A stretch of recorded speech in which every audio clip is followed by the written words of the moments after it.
गंगा पुत्र भीष्म वाणों के सैया पर सोया हुआ है, उसका क्या अर्थ है?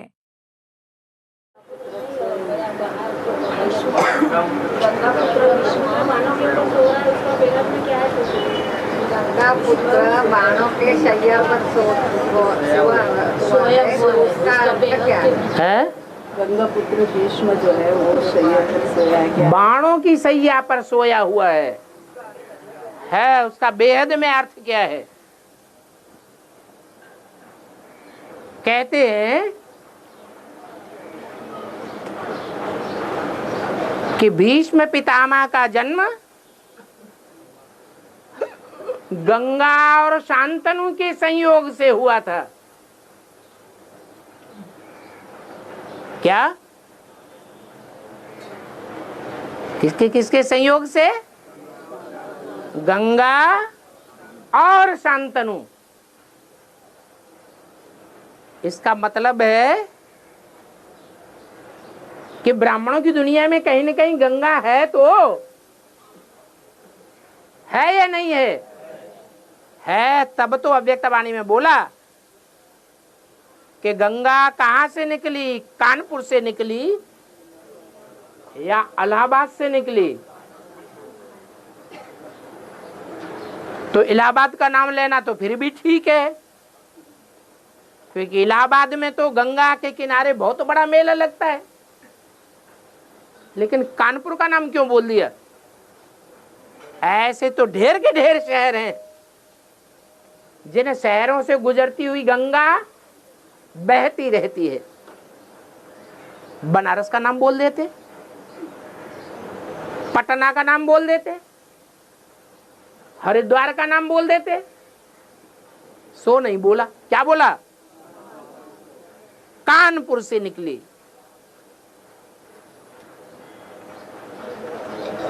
वो कानपुर फर्रुखाबाद का इलाका ऐसा है जहां राम की नगरिया का मेला बहुत लगता है, गंगा के किनारे। वो राम वाली आत्मा ही शांतनु है।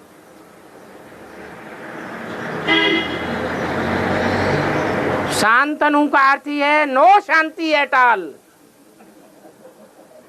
अगर प्रवृत्ति मार्ग नहीं है तो हमको शांति नहीं है।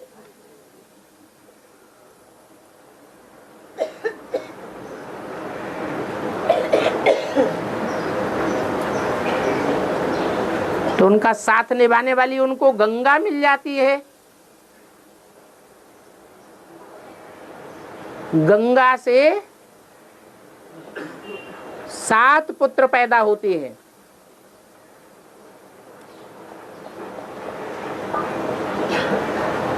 वो कोई दूसरी आत्माएं नहीं है।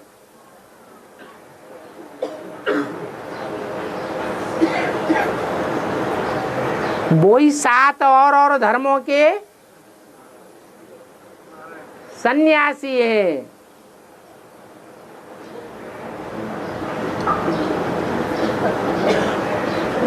जिन्हें सप्तऋषि कहा जाता है।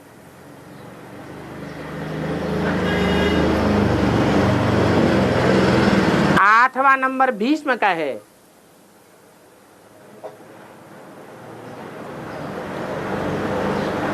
और वो भीष्म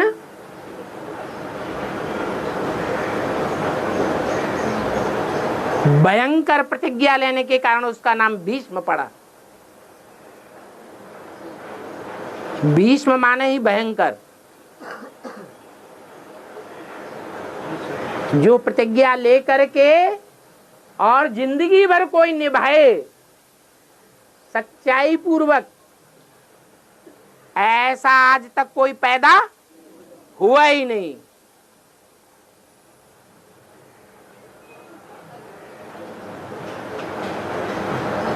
वो भीष्म गंगा से जन्म लेता है। तो वो भीष्म ब्राह्मणों की दुनिया में होगा या नहीं होगा? है? होगा।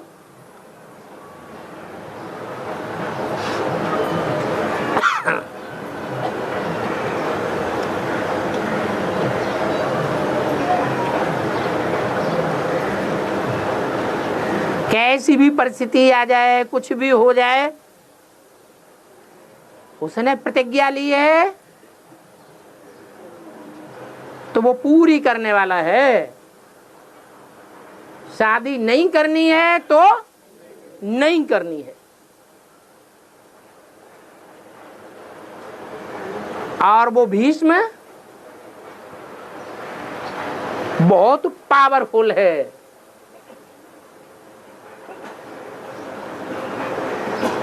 क्या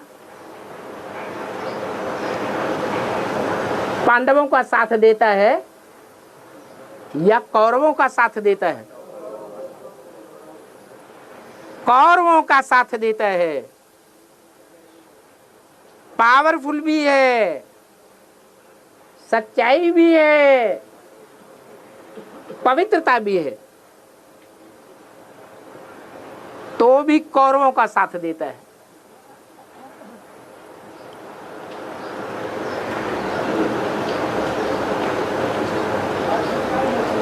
कौरवों और यादवों के बीच, यादव सेना और कौरव सेना दोनों के बीच में उनकी धाक जमी हुई है कि वो जितने पावरफुल हैं उतना और कोई महारथी पावरफुल नहीं।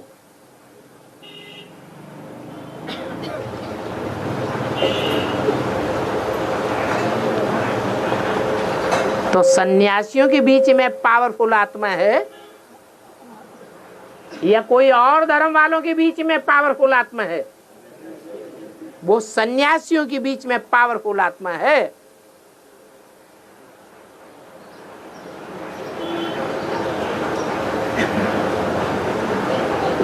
सन्यासियों के बीच में ऐसी पावरफुल आत्मा है जिसके लिए मुरली में बोला है कि बड़े बड़े सन्यासी जब निकलेंगे तब तुम बच्चों की जीत हो जाएगी। ऐसे नहीं कि वो सन्यासी संसर्ग में संपर्क में आते नहीं है ब्राह्मण बच्चों के।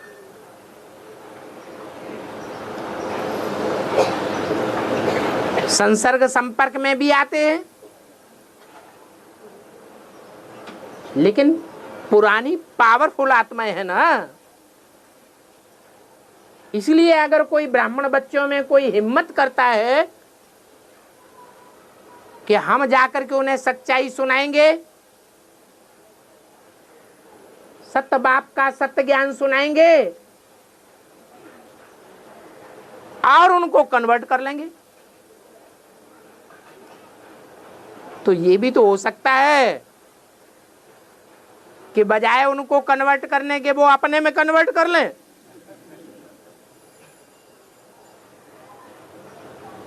यही हुआ विष्णु पार्टी का हाल। विष्णु पार्टी के जो मूल अधिष्ठाता शुरुआत जिन्होंने की,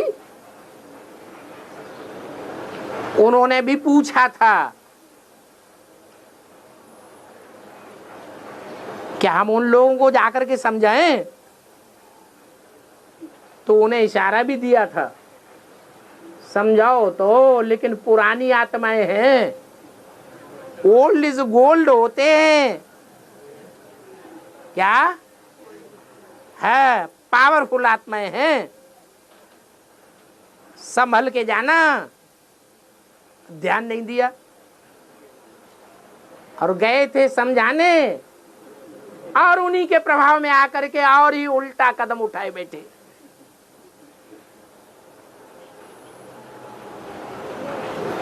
द्वापर युग की शूटिंग पूरी हुई और उनके सन्यासियों के प्रभाव में आकर के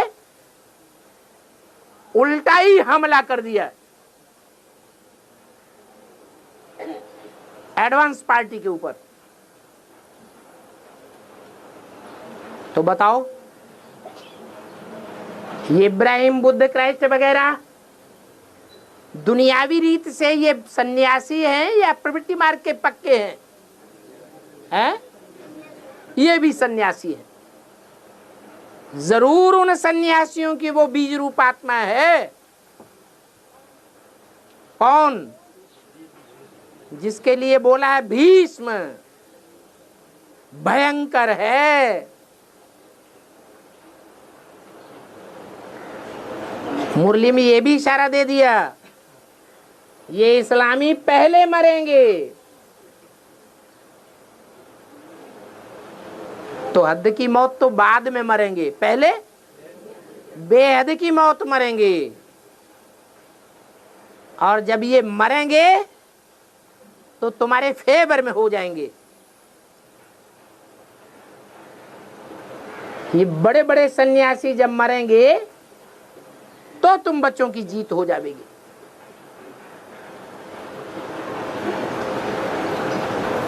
अभी गंगा के भक्ति मार्ग के प्रभाव में है या ज्ञान मार्ग के प्रभाव में है?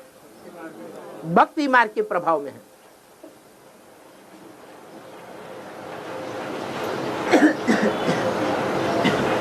वो सन्यासियों को ऐसे ऐसे ज्ञान के बाण लगते हैं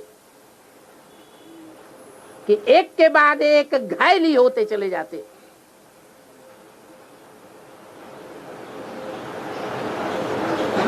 उन घाव को स्वीकार भी करते हैं कि हाँ, हमसे ये गलती हुई।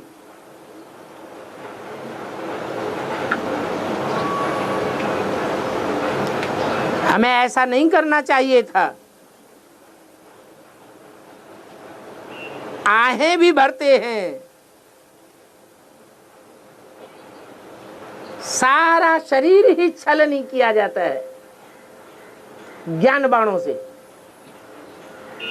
ज्ञान बाणों से शरीर छल नहीं होता है या आत्मा छल नहीं होती है? सूक्ष्म शरीर कहें छल नहीं हो गया।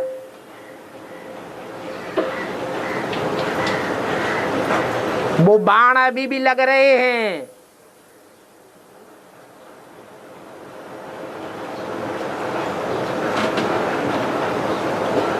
अभी उनका सूक्ष्म रूप है।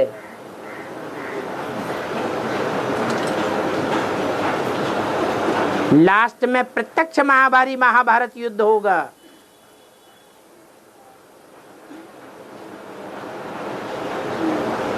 जब सुप्रीम कोर्ट में केस जावेगा,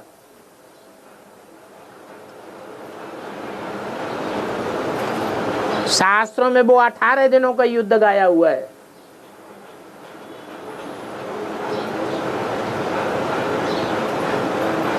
अखबारों में, रेडियो में, टीवी में, इंटरनेट में चारों ओर धमाधम मच जावेगी।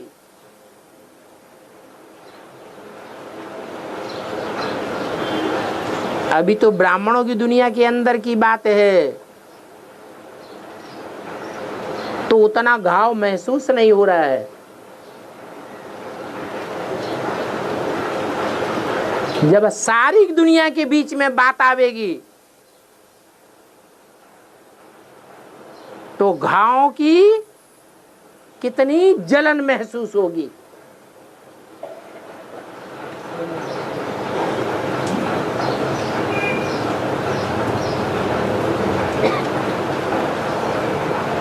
वो बाणों की शैया पर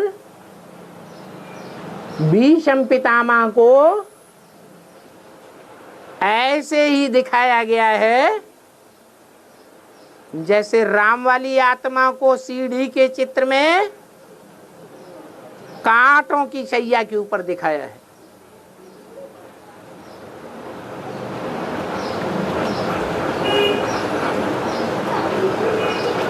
जैसे जैनियों ने हिंदुओं को कॉपी किया है शास्त्रों में। 24 तीर्थंकर दिखाई दिए हैं। हिंदुओं ने पूरे षष्ठ चक्र को 4 युगों में बांट दिया है। 2 युग चढ़ती कला के, 2 युग उतरती कला के। ऐसे ही जैनियों ने 6 आरों में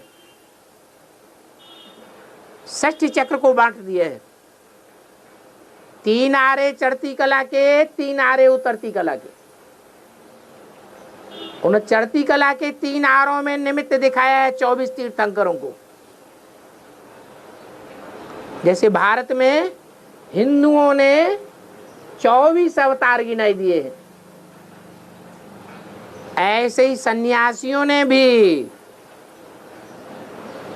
हिंदू शास्त्रों को ही फॉलो किया हुआ है और उसमें भगवान दिखाया है।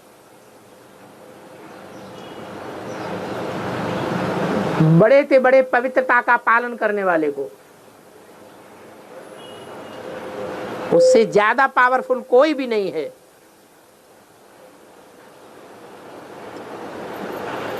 वो गंगा के 8 पुत्र दिखाए गए हैं, जिनमें सबसे ज्यादा पावरफुल भीष्म पितामह को दिखाया।